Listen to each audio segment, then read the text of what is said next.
नमस्कार, मेरा नाम डॉक्टर धनेश भारद्वाज है। आज हम बात करेंगे उन मरीजों के बारे में जिनका वाल्व रिप्लेसमेंट होता है या रिपेयर होता है। उनको किस तरह की डाइट फॉलो करनी चाहिए और किस तरह का खाना उनको खाना चाहिए, जिससे कि उनका जो INR है वो एक नॉर्मल रेंज में होना चाहिए। उसमें नॉर्मली ऐसा देखा जाता है कि जब भी कोई वाल्व चेंज होता है या रिपेयर होता है तो उसमें हमको एक therapeutic range of INR maintain करनी होती है, वो जो कि आपका 2 से लेके और 3.5 तक रह सकती है। तो उसके लिए मरीजों को एक पर्टिकुलर प्रकार का खाना पीना हम लोग एडवाइस करते हैं, जिसको कि हम लोग एंटीकोगुलेंट डाइट हम लोग बोलते हैं। उसमें कुछ चीज़ों को थोड़ा सा मात्रा में कम करना पड़ता है, जिसमें कि विटामिन K जो होता है उसमें जो डाइट जो उसमें जिनमें डाइट्स में विटामिन K बहुत ज़्यादा होता है उनको थोड़ा सा कम करना होता है मात्रा में। तो ऐसा भी नहीं है कि उस मात्रा को बिल्कुल ही बंद कर देना है, बट एक पर्टिकुलर बैलेंस उसका बनाना होता है, जिससे कि आपका INR जो है ज़्यादा फ्लक्चुएट ना करे, ना ज़्यादा हो ना बहुत ज़्यादा कम हो, क्योंकि उसके अपने जब अगर बहुत ज़्यादा कम हो जाता है तो उसके अपने अलग दुष्प्रभाव होते हैं, अगर बहुत ज़्यादा हो जाता है तो उसके अपने अलग प्रभाव आते हैं। हम लोग नॉर्मली जब मरीजों का वाल्व का ऑपरेशन होता है तो उसमें 2 मुख्य टैबलेट्स होती हैं जो हम लोग ब्लड थिन के लिए एडवाइस करते हैं। उसमें एक होता है एसीट्रॉन या फिर होती है वॉरफेरिन। तो इन दोनों में से एक टैबलेट मरीजों को चल रही होती है, जो कि आपको खून को पतला रखने के लिए इस्तेमाल की जाती है। तो वाल्व के ऑपरेशन के बाद में नॉर्मली 2 से लेके और 3.5 तक हम लोग INR मेंटेन करते हैं। तो उसके लिए ये जो टैबलेट यूज़ की जाती है। ये जो टैबलेट जो एक्ट करती है ये विटामिन K की एंटागोनिस्ट होते हैं मेनली। जो क्लॉटिंग फैक्टर्स जो होते हैं हमारे, जो कुछ क्लॉटिंग फैक्टर्स होते हैं जो कि विटामिन K पे डिपेंडेंट होते हैं। उसमें से जो मेनली फैक्टर होते हैं फैक्टर 2 होता है, 7 होता है, 9 और होता है और 10 होता है।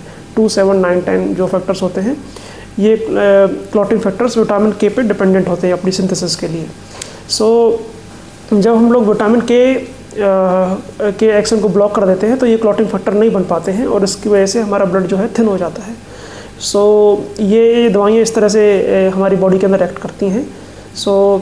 तो उसमें जो मरीजों को तो ध्यान रखना होता है, ऐसा नहीं है कि हम लोग नॉर्मली एडवाइस करते हैं एंटीकोगुलेंट डाइट। तो उसमें कुछ जो हरी पत्तेदार सब्जियां हैं जिसमें कि पालक होती है, कोई छोटी गोभी होती है, ब्रोकली होती है, मूसली होती है, भिंडी होती है, या फिर कोई सरसों का साग जो मरीज़ खाते हैं, वो चीज़ जो होती हैं उनकी मात्रा थोड़ी कम करनी पड़ती है।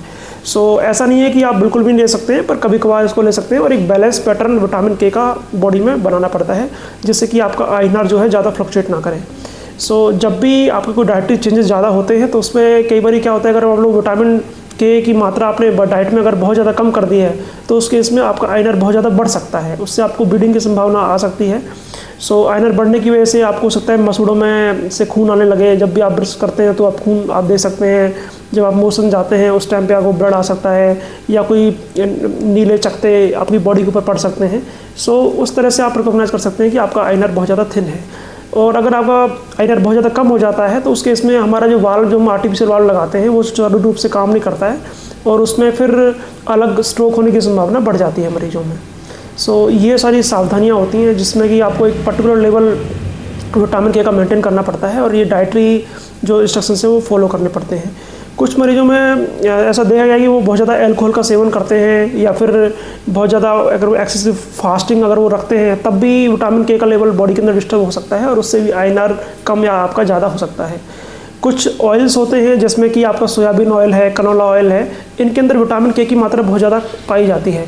तो जिन मरीजों का विटामिन K एंटागोनिस्ट जो लोग ले रहे हैं वो आफ्टर द वाल्व रिप्लेसमेंट या रिपेयर, तो उनमें इन ऑयल्स को अवॉइड करना चाहिए। आपको कनोला ऑयल और सोयाबीन ऑयल थोड़ा सा आपके डाइट के अंदर कम होना चाहिए, तो जिससे कि आपका जो INR लेवल है वो काफ़ी मेंटेन रहे। ये कुछ सावधानियां हैं जो कि आफ्टर वाल्व रिप्लेसमेंट या वाल्व रिपेयर के बाद हम लोग बताते हैं, और एंटीकोगुलेंट डाइट जो हम लोग बताते हैं उसमें ये सावधानियाँ होती हैं। इनको आपको करना चाहिए जिससे कि आपका INR जो है एक नॉर्मल रेंज में मेंटेन रहे। Thank you.